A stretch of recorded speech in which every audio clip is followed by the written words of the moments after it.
করতে হবে।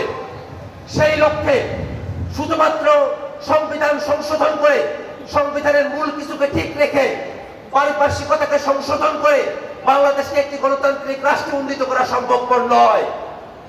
আমরা আজকের এই আত্মপ্রকাশ অনুষ্ঠান থেকেও দাবি জানাতে চাই, বাংলাদেশ রাষ্ট্রটিকে পরিপূর্ণভাবে গণতান্ত্রিক রাষ্ট্রে উন্নীত করার জন্য অবশ্যই নতুন সংবিধানের স্বার্থে একটি গণপরিষদ নির্বাচন আয়োজন করতে হবে।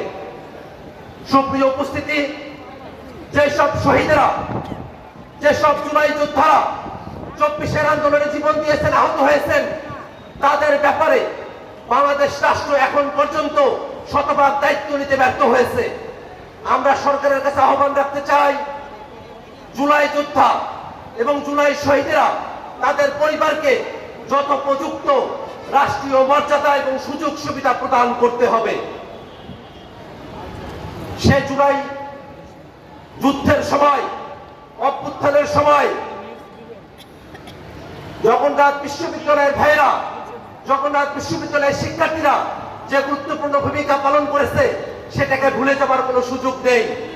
আমরা অন্তর্বর্তীকালীন সরকারের কাছে আহ্বান জানাই, জগন্নাথ বিশ্ববিদ্যালয়ের শিক্ষক এবং শিক্ষার্থীরা যেসব ন্যায্য দাবি দাওয়া নিয়ে রাজপথে হাজির হয়েছেন, অতি দ্রুত জগন্নাথ বিশ্ববিদ্যালয়ের শিক্ষক এবং শিক্ষার্থীদের সেই সব ন্যায্য দাবি দেওয়া সরকারকে বাস্তবায়ন করতে হবে। আমরা একই সাথে সরকারের কাছে আহ্বান রাখতে চাই, বাংলাদেশ রাষ্ট্রের স্বাধীনতা, সার্বভৌমত্ব, বাংলাদেশ রাষ্ট্রের জাতীয় নিরাপত্তা সংশ্লিষ্ট প্রত্যেকটা বিষয়ে সিদ্ধান্ত গ্রহণ করবার ক্ষেত্রে রাজনৈতিক দলগুলোর সঙ্গে পরামর্শ করে তবেই সিদ্ধান্ত গ্রহণ করতে হবে। মানবিক করিডোরের প্রয়োজন আছে কিনা, সেই করিডোরের নিয়ন্ত্রণ কাদের কাছে থাকবে, সেই করিডোর দিয়ে কি পারাপার হবে, প্রত্যেকটা বিষয়ে রাজনৈতিক দলগুলোর সঙ্গে আলাপ আলোচনা করে তারপরে সিদ্ধান্ত গ্রহণ করতে হবে।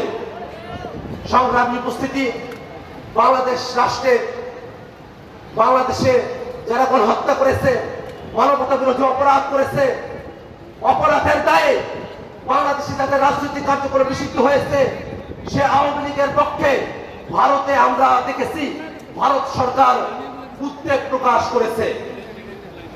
আমরা ভারত সরকার বাংলাদেশে দীর্ঘ সময় ধরে এদেশের মানুষের সঙ্গে তারা তাদের রাজনীতি, তাদের সম্পর্ককে পর্যবেসিত করে নাই, বরং বাংলাদেশে ভারতের সম্পর্ক ছিল এদেশের জনগণ বিচ্ছিন্ন ওই আওয়ামী লীগের সাথে।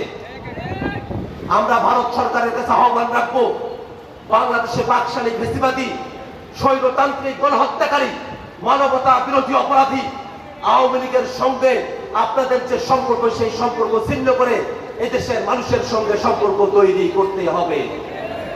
বাংলাদেশের রাজনীতির বিষয়ে সিদ্ধান্ত গ্রহণ করবে বাংলাদেশের জনগণ। কোন বিদেশি প্রভু বাংলাদেশের রাজনীতিতে হস্তক্ষেপ করতে পারবে না। সংগ্রামী উপস্থিতি, বাংলাদেশের রাষ্ট্রকে, বাংলাদেশের সমাজকে সামনের দিকে এগিয়ে নিয়ে যেতে হলে এদেশের যুবকদেরকে তথ্যে, এদেশের যুবকদেরকে বিভিন্ন কিছুতে সব দিক দিয়ে দক্ষ করে তুলতে হবে।